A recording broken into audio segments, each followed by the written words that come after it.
Assalamualaikum warahmatullahi wabarakatuh. Kaifa halukum? Alhamdulillah khair.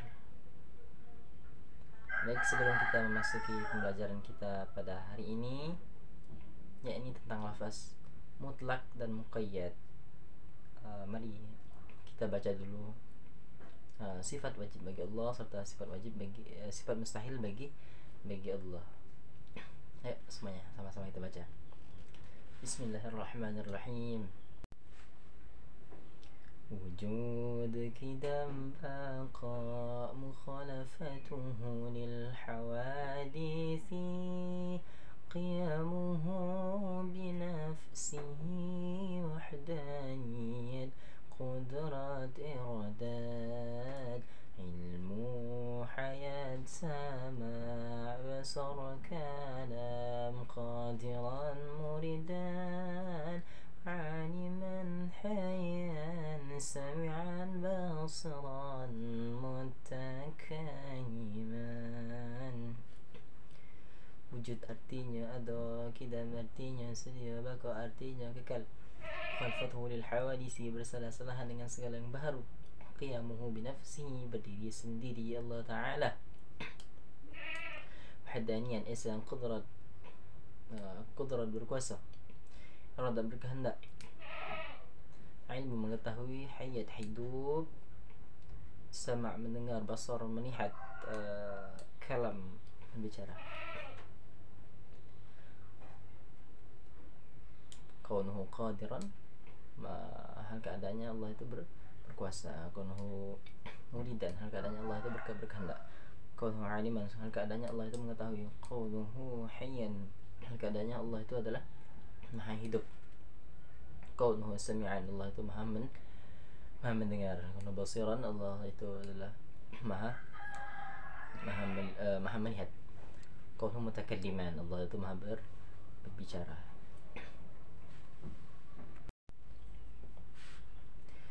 Selanjutnya kita baca sifat mustahil bagi Allah Subhanahu wa Ta'ala.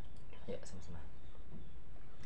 عدم حدوث فناء مماثلته للحوادث الاحتياج إلى شيء تعدد عجز كراهة جهل موت صمم عمي بكم كونه عاجزا كارها جاهلا ميتا الصماء أعمى بكما.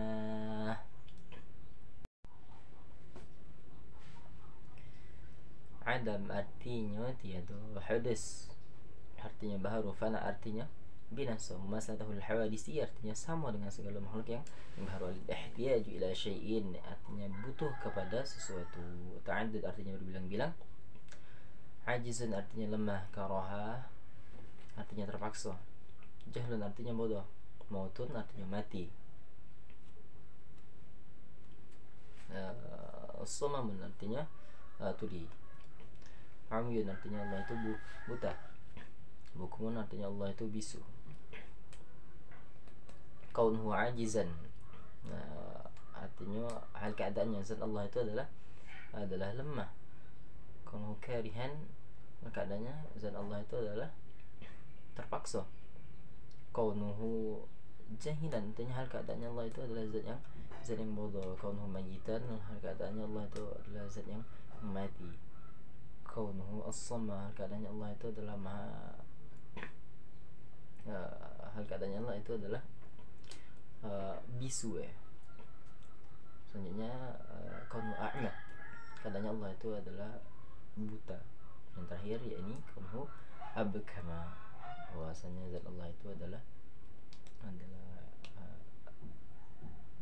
bisu, ini tidak bisa berbicara.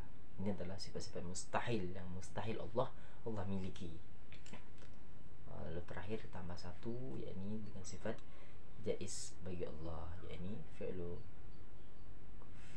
kulli mumkinin atau tarkuhu, yakni memperbuat segala sesuatu yang mungkin atau meninggalkannya.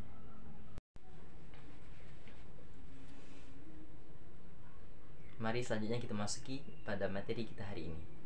Ihtam jiddan ya. Perhatikan dengan baik-baik. Karena materi kali ini cukup sulit gitu ya. Tentang lafaz mutlak dan muqayyad. Bisa dilihat sendiri. Lafaz mutlak secara lughah yakni berarti bebas tanpa adanya ikatan.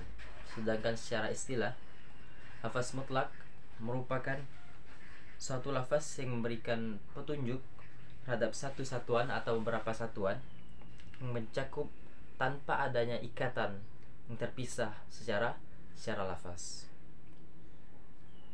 Contoh sederhananya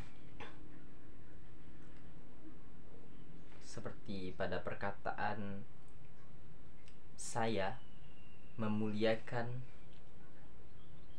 seseorang. Saya memuliakan seseorang. Itu adalah lafaz mutlak. Karena apa? Karena saya memuliakan seseorang. Orangnya bebas gitu, berarti siapapun orangnya akan saya muliakan. Sederhananya begitu pengertian daripada mutlak. Selanjutnya pengertian daripada muqayyad. Muqayyad ini adalah lawan daripada lafaz mutlak. Kalau tadi lafaz mutlak adalah lafaz yang bebas, sedangkan sekarang lafaz muqayyad adalah lafaz yang terikat. Terikat bagaimana? Ya, ini lafaz muqayyad adalah satu lafaz yang menunjukkan kepada petunjuk terhadap suatu objek atau beberapa objek yang dibatasi oleh lafaz tertentu. Misalnya tadi, contoh sederhananya tadi, kalau lafaz mutlak itu saya memuliakan seseorang. Orangnya bebas, siapapun akan saya muliakan. Tetapi di lafaz muqayyad itu ada penambahan sifat biasanya di ujungnya. Misalnya, saya memuliakan seorang muslim. Otomatis saya akan memuliakan seorang muslim. Berarti orang di luar muslim tidak akan saya muliakan. Begitu sederhananya. Selanjutnya, yakni kepada sigat lafaz mutlak dan muqayyad. Adapun sigat daripada lafaz mutlak itu ada 3. Yang pertama itu menggunakan kata masdar, menggunakan daripada lafaz masdarnya. Contohnya pada lafaz fatahriru raqabah.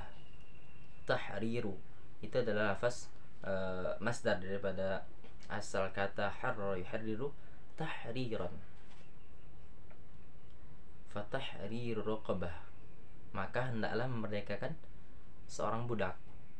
Budaknya bebas berarti kan, mau dia muslim, mau dia non muslim, Nasrani. Sedangkan yang kedua, yakni menggunakan kata kerja. Contohnya harrir raqabah. Di sini memakai kata kerja fi'il amr ya. Harrir raqabah, merdekakanlah seorang budak. Budaknya masih bebas, tidak ada batasan, tidak ada pengikatnya di sana, tidak ada takyidnya di situ. Maka ini adalah lafaz mutlak, salah satu lafaz mutlak.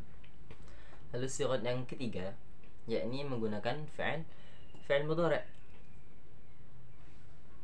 Biasanya itu dalam khabar ya, khabar dalam fi'il mudhari' atau berita itu dalam fi'il mudhari'. Contohnya yakni uharriru raqabah. Uharriru raqabah, saya akan memerdekakan seorang budak. Ya, kayak berita gitu kan, kabar bahwa saya akan memerdekakan seorang budak. Budaknya, hamba sayanya masih bebas, mau muslim mau non muslim, karena di sini tidak dibatasi atau tidak ditakyid gitu. Selanjutnya, sigat daripada lafaz muqayyad ya. Itu juga ada 3. Yang pertama itu adalah isim alam. Isim alam sebagaimana yang kita tahu, alam itu adalah sebuah nama ya. Sebuah nama. Dan ini bisa ditakyid ya. Contohnya, saya akan mengunjungi seorang laki-laki. Sa'azuru rajulan. Saya akan mengunjungi atau menemui seorang laki-laki. Ismuhu Muhammad Marwan. Namanya adalah Muhammad Marwan. Berarti yang dimaksud di sini, yang ditakin atau yang udah dibatasin itu adalah Muhammad Marwan, bahwa saya akan menemui Muhammad Marwan saja, bukan Muhammad yang lain ataupun orang-orang yang lain. Jadi ini adalah lafaz muqayyad dengan siqat tadi apa? Siqatnya isim alam dengan nama gitu. Yang kedua, yakni siqatnya yakni isyarah ya. Isim isyarah. Contohnya yakni akrimu musliman. Akrimu musliman. Saya memuliakan seorang muslim. Saya memuliakan seorang muslim. Huwa hadha. Ini orangnya. Nah, sini ada menggunakan isyarahnya. Ada kata ini orangnya. Ini orangnya. Kata ini di sini merupakan jadi isyarahnya sebagai takyidnya untuk membatasin. Tadi kan contohnya saya memuliakan seorang muslim. Muslim kan masih banyak gitu ya. Tapi udah dibatasin dengan kata huwa hada. Ini orangnya.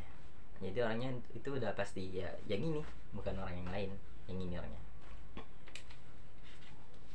Oke, yang terakhir ya ini siqat daripada lafaz muqayyad, ya ini dengan menggunakan sifat. Contoh sederhananya seperti tadi,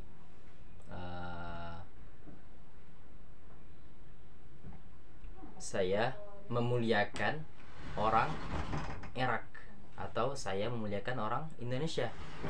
Otomatis di sini saya akan memuliakan orang-orang Indonesia. Di luar orang Indonesia mungkin saya respeknya kurang atau memuliakannya kurang. Tapi cakupannya di sini kan kita bahas tentang lafaznya ini tadi, bahwa saya memuliakan orang Islam atau orang Muslim Indonesia atau Irak. Kita ambil kesimpulan sedikit dari pembelajaran kita hari ini, bahwasanya lafaz mutlak itu ialah suatu lafaz nas ya, yang tertentu tanpa adanya batasan, nggak dibatasin,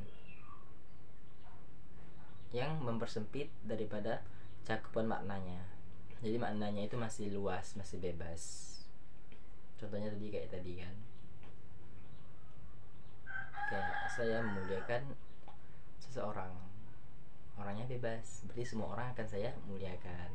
Sedangkan pada lafaz muqayyad tadi kita ambil kesimpulan bahwa lafaz yang lafaz nas yang maknanya itu tertentu dah, karena dibatasi dengan biasanya itu dengan sifat hingga maknanya itu menjadi lebih spesifik serta pasti gitu. Ya, dari contoh yang udah kita sebutin, misalnya saya memuliakan orang Islam, maka semua orang Islam akan saya muliakan tanpa terkecuali. Sifatnya adalah orang Islam. Kalau yang mutlak tadi itu kan ya lebih umum gitu ya, lebih bebas gitu. Mungkin itu sedikit kesimpulan yang dapat kita petik pada pembelajaran hari ini. Baik, tadi udah kita tarik kesimpulan dari pembelajaran kita hari ini. Semoga bisa bermanfaat bagi kita semua mengetahui atau mengenal mana lafaz mutlak, mana lafaz yang muqayyad yang udah dibatasin. Baik, sebelum kita mengakhiri pembelajaran kita, marilah lebih baik yang kita membaca doa kafaratul majelis. Subhanakallahumma bihamdika asyhadu an la ilaha illa anta astaghfiruka wa atubu ilaik. Kurang lebihnya saya mohon maaf. Bila taufiq wal hidayah. Assalamualaikum warahmatullahi wabarakatuh.